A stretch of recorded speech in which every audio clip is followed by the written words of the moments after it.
sfera cordis gaudio, sed super me omnia, eius dulcis presens. Il canitur suavibus, nil auditur iucundius, il cogitatur dulcius, suam Iesus Dei Filius. Iesus vespes videntibus, quam Deus est petentibus, quam bonus te querentibus, Realizar a lembrança e os ensinamentos deixados. nec lingua valet dicere, nec littera exprimere, expertus potes credere, quid sit Jesus.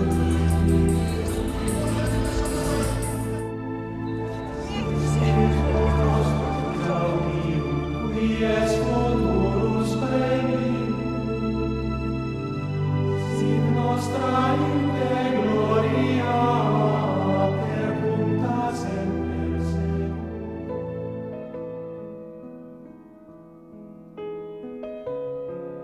Ogni volta che mi trovo Cada vez davanti que me a sitúo queste frente a la telecamere cámara insieme con junto a voi vosotros per para raccontare relatar la historia de storia la della Iglesia Chiesa Católica, sono me asaltan sicuramente dos preso emociones. da un doppio sentimento, quello di Por una un lado, gioia grande la gran alegría di de poder narrar raccontare nuestra quello che è la historia, nostra storia, la storia historia de di 2000 2000 años anni de di cristiandad. cristianità.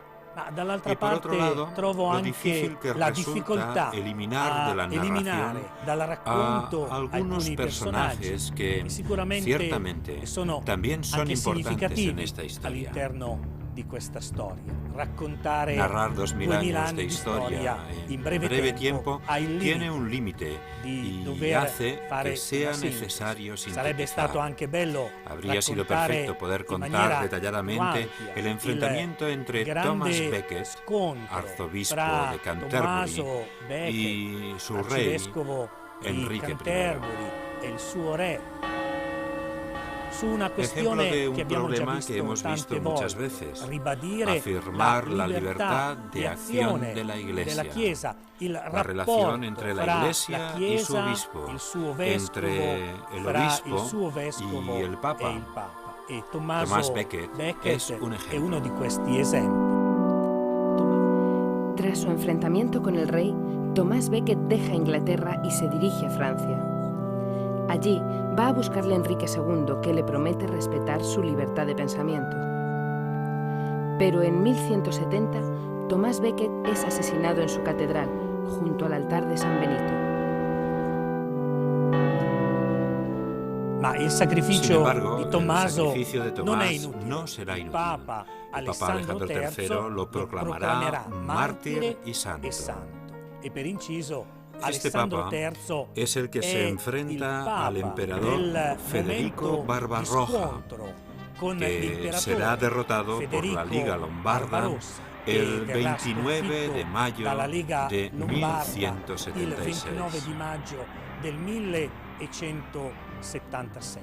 Alessandro Alejandro è III il Papa decretará che también decreterà que per sean l'elezione necesarios 2 del tercios Sommo de los Pontefice votos de los cardenales occorrono para i la 2 elección terzi del dei Sumo voti dei Pontífice. cardinali. E di lì a poco, Poco después su questo será nombrado soglio Inocencio pontificio III para salirá ocupar la sede Innocenzo pontificia. III. La mayoría de los papas que se sucedieron entre Gregorio VII e Inocencio III fueron monjes. ¿Y por qué? Pues seguramente porque los monjes en aquel momento eran los miembros más puros de la Iglesia. Eran un ejemplo de fidelidad total al Evangelio. En este periodo de la historia de la Iglesia, los monjes desempeñan un papel fundamental. El 8 de enero de 1198, el Colegio de Cardenales elige por unanimidad al joven cardenal Lotario como sucesor de Pedro en la guía de la Iglesia. Lotario toma el nombre de Inocencio III Durante su mandato, la Iglesia alcanza el mayor prestigio que tendrá en toda la Edad Media. Inocencio III quiere que su consagración tenga lugar el 22 de febrero, festividad de la Cátedra de San Pedro. Para él, el Papa es siervo de Dios y representante de Cristo. Este gran pontífice convocó en la Basílica de Letrán el mayor concilio que la Iglesia había celebrado hasta la fecha. Estamos en el año 1215. Uno de los objetivos que tenía Inocencio III para este concilio era lograr la reunificación con la Iglesia de Oriente. No lo conseguirá y más adelante veremos por qué. Pero con este pontífice se confirma la convicción de que solamente con la política ni el hombre ni la sociedad están completos. El compromiso en la vida pública por parte de la Iglesia, pero sobre todo por parte de aquellos que como católicos trabajan en las diferentes sedes parlamentarias, demuestra el compromiso constante y permanente de la Iglesia y su preocupación por el desarrollo de la sociedad. No podemos olvidar que los tiempos cambian y, lógicamente, también las tareas que asumen los católicos en la vida política. Sin embargo, permanecen invariables algunos principios que constituyen la doctrina social de la Iglesia. Me parece que, gracias al importante magisterio de Juan Pablo II, los podemos resumir en dos principios fundamentales. El primero es la centralidad de la persona, lo que conlleva la dignidad de todas y cada una de las personas. El segundo es el logro del bien común. Por medio del primero, pedimos que la persona, desde el principio hasta el final de su existencia, sea protegida por leyes que garanticen un compromiso directo del Estado, de manera que la dignidad de la persona, desde su nacimiento hasta su muerte, pueda desarrollarse por medio de un compromiso por la justicia y la solidaridad. Y esto lleva al segundo principio, que es la consecución del bien de todos. Creemos que el legislador, gracias a nuestro esfuerzo, debe mostrar los diferentes posicionamientos, las diferentes leyes y, por tanto, tener en cuenta las orientaciones culturales que las sostienen. Tiene que considerar de una manera profunda que no solo es necesario buscar la solidaridad con todos, sino que hay que conseguir el bien de todas las personas, es decir, procurar la consecución de un bien que supera todos los puntos de vista parciales que satisfacen solo a algunos grupos contentos. En las ciudades europeas de aquella época, a menudo hay un contraste muy llamativo entre la miseria del pueblo y la ostentación de riquezas y bienestar de muchos eclesiásticos, los cuales llevan una vida muy opuesta a lo que predican. En este contexto, el malestar de los humildes y puros se hace protesta, y la protesta, herejía. Esto es lo que pasó con Pedro Baldo en Lyon, que funda el movimiento de los valdenses, los cuales siguen existiendo en la actualidad y a los cuales ya en su día el Papa Alejandro III pidió que volvieran al seno de la Iglesia.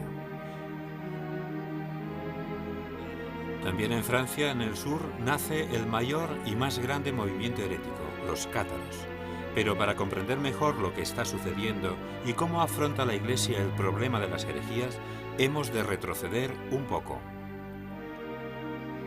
En España, el año 1120, en la ciudad de Caleruega, nace Domingo, hijo de Félix de Guzmán. Según cuenta la tradición, la madre de Domingo tuvo en un sueño la visión de un perro que salía de su vientre con una antorcha en la boca. Santo Domingo, el predicador que encenderá una antorcha que iluminará el mundo. Siendo aún muy joven, estudia teología en Palencia. Se apasiona con la Sagrada Escritura, pero sobre todo descubre lo que es la miseria. Algo más al sur están los sarracenos, que aún oprimen a las antiguas poblaciones cristianas. Quien se resiste es asesinado o convertido en esclavo. Y muchos de los que huyen hacia el norte encuentran refugio precisamente en Palencia. Como sacerdote, Domingo sigue a todas partes a su obispo, incluso a Roma. En el año 1206, cuando el Papa Inocencio III solicita la ayuda de los mejores hombres de la Iglesia para combatir la herejía albigense, Domingo se ve involucrado en un dramático enfrentamiento. Albi, de donde viene la palabra albigense, es una pequeña ciudad del sur de Francia en la que viven una gran cantidad de herejes cátaros conocidos como albigenses. Estos propugnan la vuelta al cristianismo de los primeros tiempos, tal y como lo vivían, pobremente, los primeros apóstoles. Los cátaros habían surgido como iglesia separada años antes, alrededor del 1140, en Colonia, Perigord, la zona de Narbona e Inglaterra. El catarismo hay que considerarlo como una nueva religión. En efecto, los cátaros enseñaban que el mundo había sido creado por un Dios malvado o, en cualquier caso, por el diablo, contrapuesto al Dios bueno. Y este Dios malvado era, según los cátaros, el Dios del Antiguo Testamento, al cual se oponía el Dios del Nuevo Testamento. Esto les llevaba a una serie de interpretaciones particularmente radicales. Por ejemplo, que el matrimonio era malo. ¿Por qué? Porque a través del matrimonio nuevas almas caían en el mundo material para llevar una vida de miseria e infelicidad. Santo Domingo, en su viaje de Tolosa hacia Roma, había atravesado el sur de Francia y había podido contemplar en primera persona el contraste entre los herejes, que predicaban sencillez y pobreza, y los predicadores de la Iglesia, que hacían ostentación de sus riquezas y hablaban un lenguaje lejano para la gente común. Domingo no cierra ciertamente los ojos ante el complicado y sangriento enfrentamiento que observa, pero no participa en él. Y no solo porque no empuña la espada. Está convencido de que la manera de tratar con los herejes ha de ser otra bien diferente. Inocencio III encarga a Santo Domingo la misión de ir a predicar a los herejes. Porque Santo Domingo, antes que predicador, es un testimonio de la fe. Vive el Evangelio y da testimonio de él. Domingo pasa unos años de duro trabajo apostólico. En el año 1215 ya ha reunido a su alrededor una pequeña comunidad en Tolosa, cuyo propósito de vida es aprobado por el obispo Folco. Así es como se constituye la Orden de Predicadores, los hijos de Domingo, y también surgen gran número de comunidades dominicas femeninas. En 1218, Santo Domingo está en Roma. Funda la Casa General, que desde el Aventino domina Roma, y desde allí envía a sus frailes a París y a España. Más tarde a Inglaterra, Escandinavia, Polonia, Hungría y Medio Oriente. Se multiplican rápidamente las comunidades. Viven en la pobreza, la oración, el estudio y la predicación. Santo Domingo muere en Bolonia el 6 de agosto de 1221, dejando como herencia para la Iglesia a sus hijos. Son ya centenares que pronto se convertirán en millares. Cosa vuol dire essere dominicani? Chi sono i ¿Quiénes son domenicani hoy oggi? los Cosa dominicos? fanno in ¿Qué particolare i hacen de domenicani especial hoy en oggi? día los Direi che la dominicos? tradizione Yo diría que la domenicana tradición individua dominica se quattro fundamenta grandi en cuatro cardini, grandes quattro grandi pilares en pilastri torno a los a cuales se cui centra toda si nuestra centra tutta la vida. nostra vita.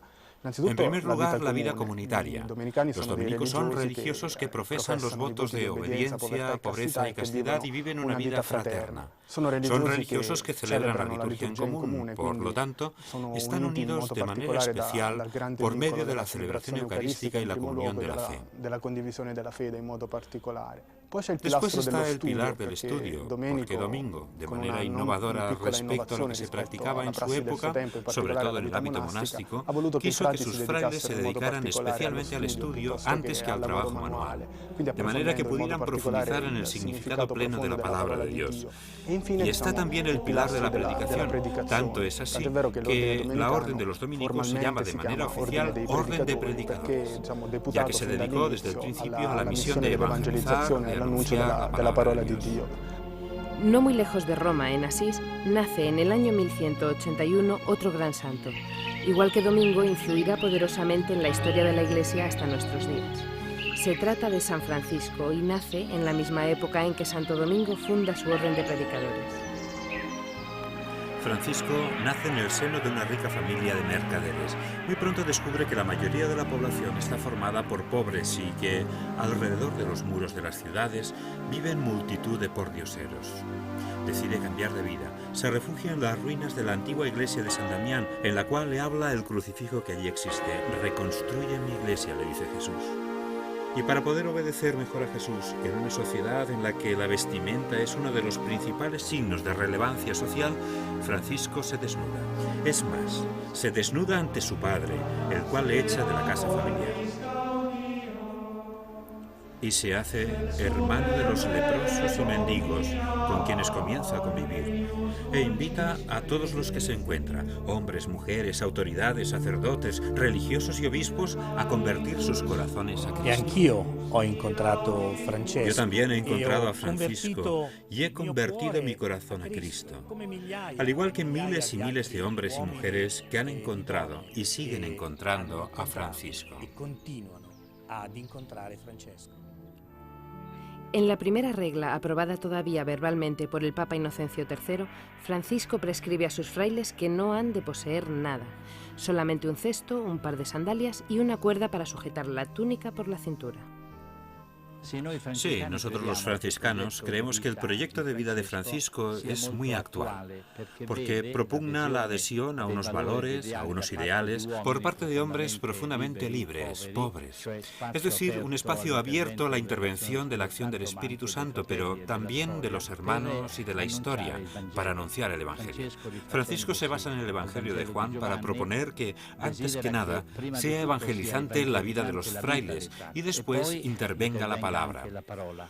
Y creo que esto es muy importante en la actualidad porque, como decía Pablo VI, el hombre moderno busca el testimonio. Entre los que siguen a Francisco está Clara, una muchacha de Asís. Junto a otras mujeres decide hacerse fraile. Bajo la guía de Francisco, da vida al movimiento franciscano femenino, las clarisas, las hermanas de Clara.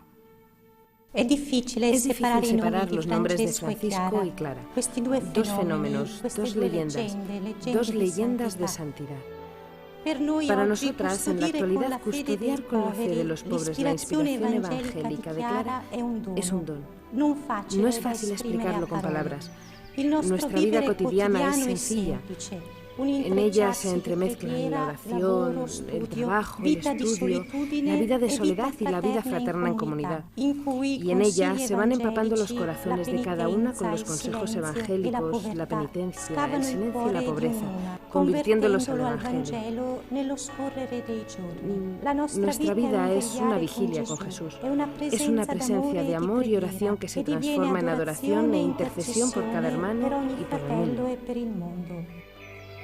Francisco se retira a menudo en el silencio de la naturaleza para encontrarse con Dios. Todas las criaturas son para él signo del amor de Dios. Se cuenta que un día se puso a hablarles a los pájaros y los lobos, a los que llamaba hermanos. Hace voto total de obediencia al Papa, pero este voto, en lugar de someterlo a las vicisitudes de su tiempo, le hace más libre para criticar a quienes traicionan a Cristo. Porque San Francisco, centra su vida en la oración y en la contemplación. Y este es el secreto de su libertad.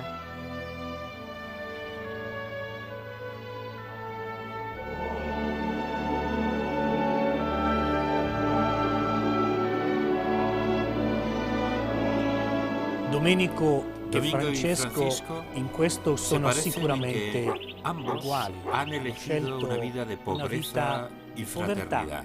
Di fraternità.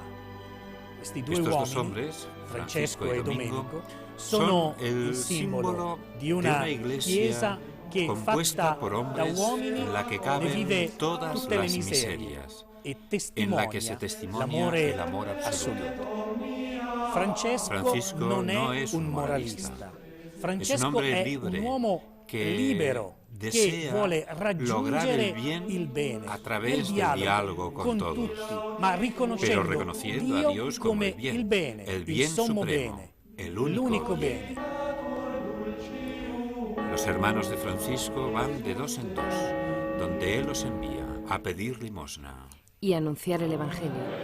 El fruto que obtienen se distribuye inmediatamente entre los pobres, sin que nada quede en sus manos. Como pobres llegan a Francia, Inglaterra, Irlanda, Alemania, España, a todas las regiones de Italia e incluso a las tierras dominadas por los musulmanes, arriesgándose a ser hechos prisioneros, esclavos o sufrir el martirio. 5 hermanos enviados a evangelizar en el Marruecos musulmán son descubiertos y asesinados en enero de 1220. Cuando llevan sus cuerpos a Portugal, son proclamados mártires.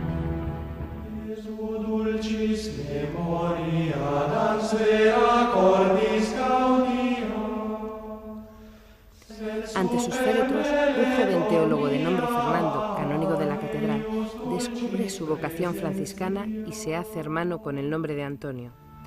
Será Fray Antonio de Padua. E mentre ancora si combatte está la combatiendo la crociata, cruzada, Francesco decide di dare realizar vita su a un antiguo suo deseo desiderio, de viajar sempre a coltivato, Tierra quello Santa. di andare in Terra Santa. Viene Le scongiurato ruegan di non encarecidamente que no recarsi se entreviste dal con el sultán, ma pero Francesco es è el l'uomo hombre che porta que lleva el mensaje messaggio dell'amore di Dio, che è la persona de di Gesù Cristo. Cristo. Non si fa No se deja spaventare da questo. Atraviesa las líneas le enemigas nemiche, y el e il sultano percibe che que este quest'uomo hombre viene da Dio. es un Lo enviado de ascolta Dios. Le volentieri. escucha E come atentamente non y era con mai gusto, y successo sus a hermanos nessuno, i le ven suoi regresar frati sano y lo salvo vedono ritornare tras haber sano llevado e el salvo, auténtico perché ha mensaje. portato il messaggio autentico. Non ha No ha rinunciato renunciado a a decir dire que che Jesús es el Gesù Señor, è il el Signore, Salvador de la Salvatore historia, della y storia, por ello e per ha questo sido è escuchado. stato ascoltato. Pasa sus últimos años atormentado por la enfermedad, ofreciendo sus sufrimientos a Cristo. El 3 de octubre de 1226 muere en la Porciúncula, a donde quiso que le llevaran, tendido en el suelo desnudo. Quando Francesco llega arriva alla alla Porziuncola Porziuncola, è un uomo che es un hombre cerca que busca Dio a ed Dios. ha già avuto Había tenido ya un'intuizione una fuerte forte intuición en la piccola pequeña chiesa iglesia di de San San Damiano, Damián, dove donde Cristo, dalla croce desde la Cristo cruz, gli ha parlato le e lo ha había hablado invitato invitándole a reparar la iglesia chiesa en in rovina. ruinas. Francesco è quindi un Francisco es un uomo hombre che que cerca trata de di responder rispondere a a esta questa llamada de chiamata di Dios. Dio ed è così Y che por ello, una en una mañana de primi del principios del 200 siglo entra in questa XIII, piccola chiesa, entra en questa esta piccola pequeña porzione iglesia, di mondo, en este pequeño appunto, pedazo la del porzione, mundo, en la e porciúncula, y ascolta escucha il el Vangelo che viene Evangelio proclamato proclamado durante la durante la celebrazione. celebración. È il Vangelo Es el della Evangelio de la missione, misión, Luca Lucas 9, 9, Matteo Mateo 10, dove en el que el Señor i suoi nel envía a los mondo suyos por el due a mundo due, de dos en senza dos, bisaccia, sin senza equipaje, sin sandali, sandalias, senza sin alcuna ninguna sicurezza seguridad umana. material. L'unica La única certezza, certeza quella es del el mandato, il fatto que el Señor les envía al nel mundo ad para annunciare anunciar il el regno. reino. E lì Francesco Y Francisco intuisce che intuye è que questo esta il es modo la per forma riparare de la Chiesa, reparar la l'annuncio iglesia, del el Vangelo. anuncio del Evangelio. Da questa De intuizione esta che intuición Francesco ha que avuto qui alla Francisco tuvo Porziuncola, aquí en la che diventa Porciúncula, luogo parte di la missione, misión para per un rilancio anunciar el dell'annuncio del Evangelio. Vangelo. Da questo De este luogo lugar nace nascerà per para la Chiesa Iglesia un dono grandísimo don, che è la insieme experiencia de Francisco quanti y de todos los que han hanno elegido scelto di seguir a seguire Cristo seguendo siguiendo a Francisco. Francisco es quindi un don la cui cuya belleza bellezza sigue continua a resplandeciendo risplendere en la vida nella de vita la della Iglesia. Chiesa.